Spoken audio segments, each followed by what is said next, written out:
a Kapospont, a Kapos Televízió hírműsora.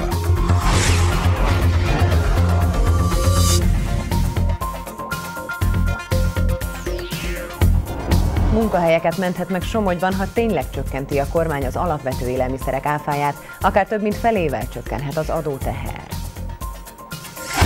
Az igazság megnyugvást ad, ezzel a mottóval emlékeztek ma Kaposváron a kommunizmus áldozataira. Becslések szerint legalább 100 000 magyart hurcoltak meg. Halottnak nyilvánított a balatonfenyvesi háziorvos egy mélyen alvó nőt, ezért eljárás indult ellene. Ezt állítja a rendőrség, az orvos pedig azt, ő volt az, aki cáfolta a halált.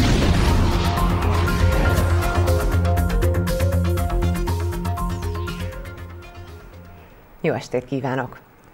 Somogyi élelmiszeripari cégeket és munkahelyeket menthetne meg a kormány az alapvető élelmiszerek áfájának csökkentésével. Az ágazat vezetői szerint ugyanis ezzel jelentősen csökkenne a fekete kereskedelem. Ez a Kométa adatai szerint a húsiparban eléri a 40%-ot is. A vidékfejlesztési tárca márciusban terjeszti a kormány elé az adócsökkentésre vonatkozó javaslatait. A boltvezetők a forgalmuk növekedését remélik az intézkedéstől.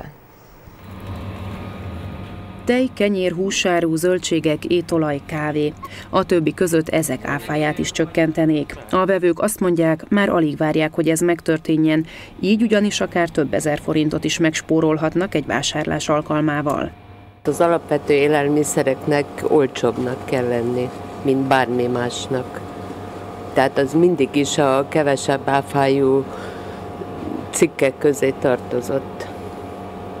Úgyhogy most is így kéne.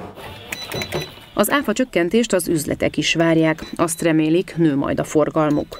Mivel csökkennének az élelmiszereknek a bruttó eladási árai, hát ez a vevőknek lenne főleg nagyon jó, mert az alapvető élelmiszereknek ezt a magas áfáját megfizetni azért sokan nem tudják, és biztosan, hogy sokkal több termék is fogyna ezekből az élelmiszerekből. Ha több fogyna a hazai tejből, az az ágazatnak is jót tenne. Ráadásul az áfacsalókkal sem kellene versenyezniük.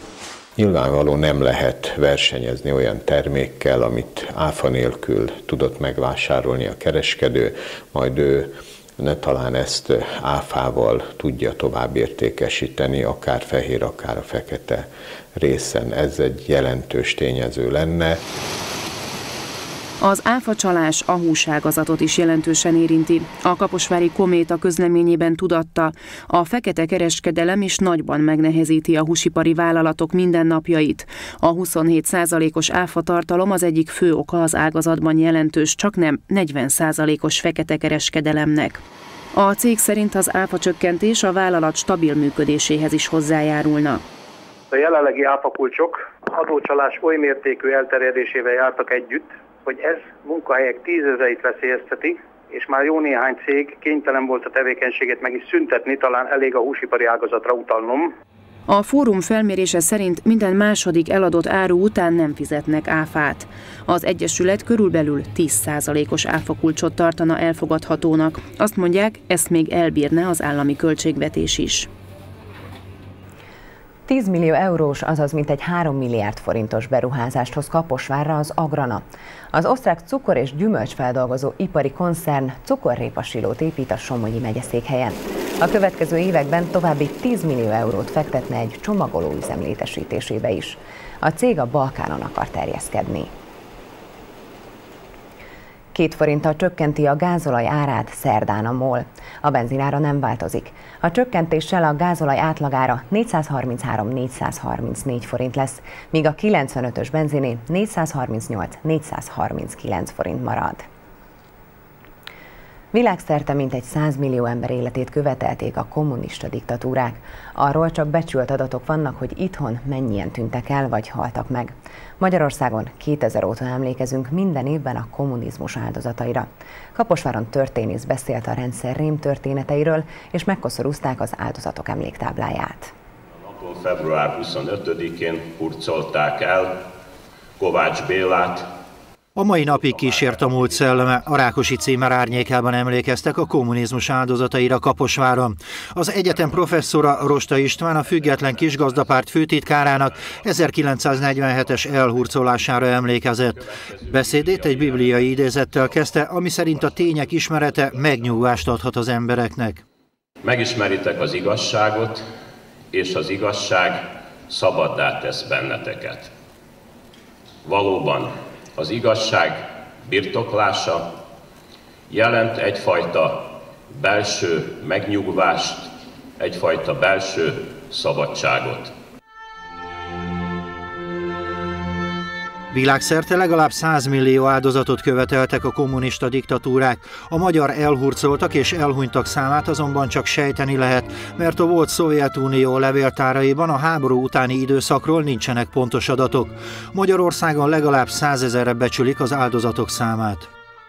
15 évestől 20 éves korig vitték el a fiatalokat, és ezekből csak 3500 tért vissza hazájába Sztalin halála után. Jóval többre tehető ugyanakkor azok száma, akiket a diktatúra hétköznapi valósága testileg és lelkileg megnyomorított, fogalmazott közleményében a megyei kormány megbízott Juhász Tibor. A megemlékezésen koszorút helyezett el a város és a megye vezetése, valamint több civil szervezet képviselője a kommunizmus áldozatainak emléktáblájánál.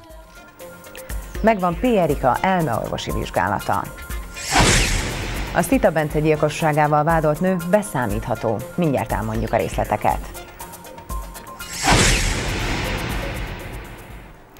Másodszor rabolta ki egy balatonlellei lottózót néhány hónap alatt.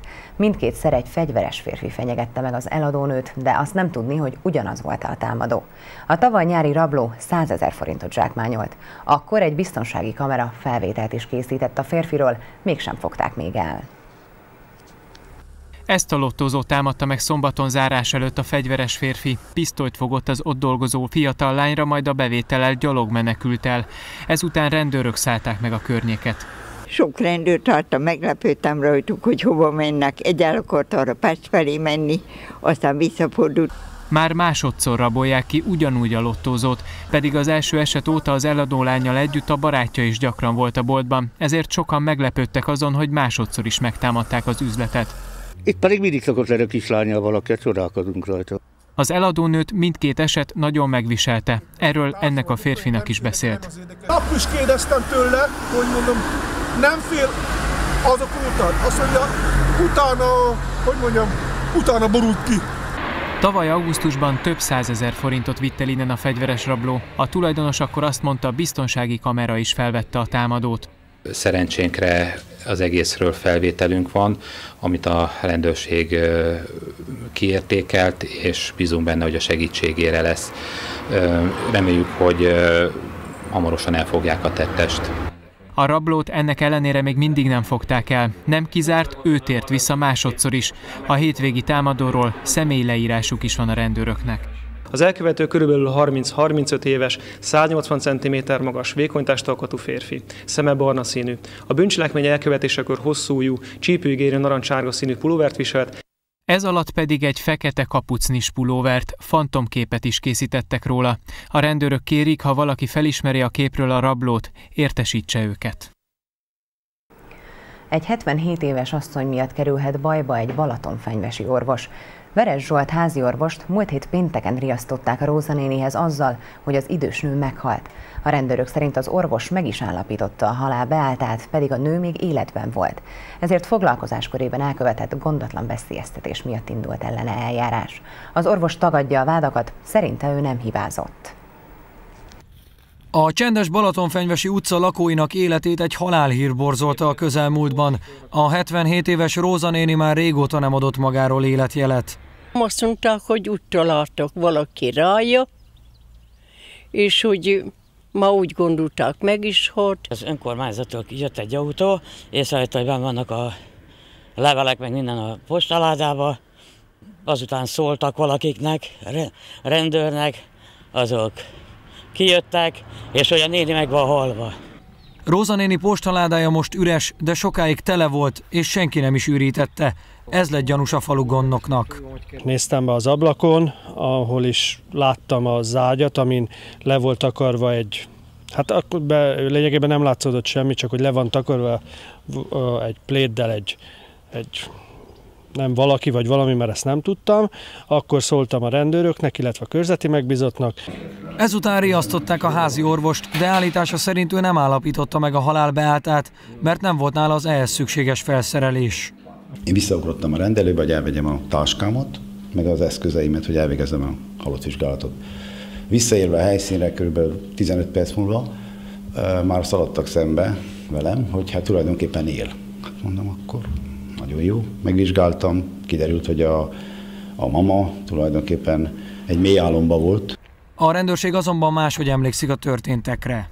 A helyszínre érkezett a háziorvos is, aki megállapította, hogy az asszony elhunyt, ezt követően a helyszínről távozott. A halottszállítókat is értesítették, majd ezt követően a helyszínen intézkedő járókollégák észlelték, hogy az asszony életjelet mutat és lélegzik. A házi orvos ellen ezért eljárást indított a rendőrség. Az, hogy a hullaszállítót kiértesítette, nem lehet tudni. Rózi néni minden esetre él, jelenleg betegsége miatt a Kaposvári kórházban ápolják. Beszámítható P. Erika, akit a múlt héten szembesítettek a róla készült igazságügyi elmeorvosi szakvélemény eredményével. Erről Berlik Zoltán, a nő kirendelt védője beszélt. A brutálisan meggyilkolt 11 éves fiú Sztita Bence ügyében folyó nyomozásnak továbbra sem sikerült feloldani az ellentéteket a gyanúsítottak vallomásai között. Legutóbb K. József, a feltételezett tettestárs azt vallotta, hogy P. Erika tevékenyen részt vett a kisfiú megölésében és kínzásában. A korábbi alpolgármester lett a polgármester Csurgó-Nagymartonban. Füstösné Tukszár Márta a voksok 49%-át szerezte meg a tegnapi időközi választáson. A korábbi polgármester tavaly decemberben mondott le az egészségi állapotára hivatkozva. 3-an indultak a posztjáért. Az idei óvodai és iskolai beiratkozáshoz már nem csak lakcímkártyára van szükség, hanem a gyerek nevére kiállított személyigazolványra vagy útlevélre is.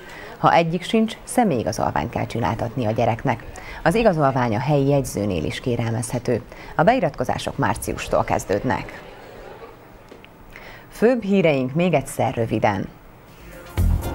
Munkahelyeket menthet meg Somogyban, ha tényleg csökkenti a kormány az alapvető élelmiszerek áfáját, akár több mint felével csökkenhet az adóteher. Az igazság megnyugvást ad, ezzel a mottóval emlékeztek ma Kaposváron a kommunizmus áldozataira. Becslések szerint legalább 100 000 magyart hurcoltak meg. Halottnak nyilvánította a balatonfenyvesi háziorvos egy mélyen alvó nőt, ezért eljárás indult ellene. Ezt állítja a rendőrség, az orvos pedig azt, ő volt az, aki cáfolta a halálhírt.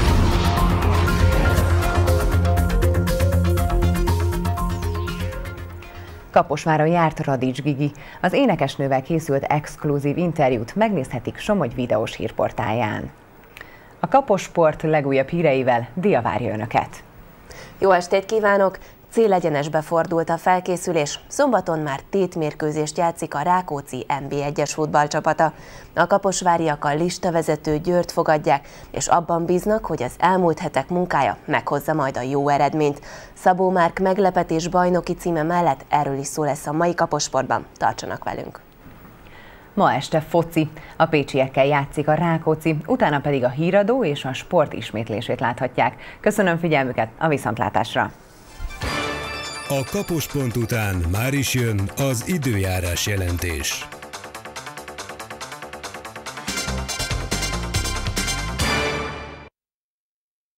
Az időjárás jelentés támogatója, a fa és műanyag nyílászárók helyi gyártója, otthona melegének őrzője, az ön megbízható partnere, az Alfa Tóth Kft. Mert szenvedélyünk a nyílászáró 1991 óta.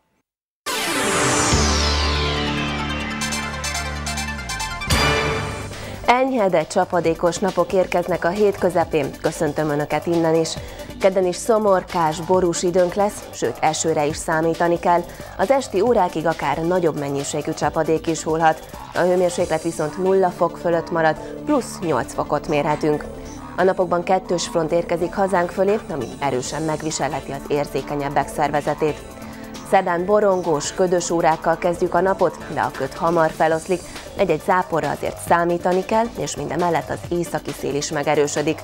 A nappali csúcshőmérséklet elérheti akár a 10 fokot is. A kellemes napsütést csütörtöktől élvezhetjük, és esőtől sem kell tartanunk. A szél mérséklődik, itt nyugodt, enyhe nap elé nézünk. Napközben 8 fokot mérhetünk, és a hajnali órákban sem süllyed a hőmérséklet fagypont alá. További szép estét kívánok, a viszontlátásra! Az időjárás jelentés támogatója az új Skoda Rapid forgalmazója, a Kargmobil Kft. Mlinarics Noémit az Orszély öltözteti.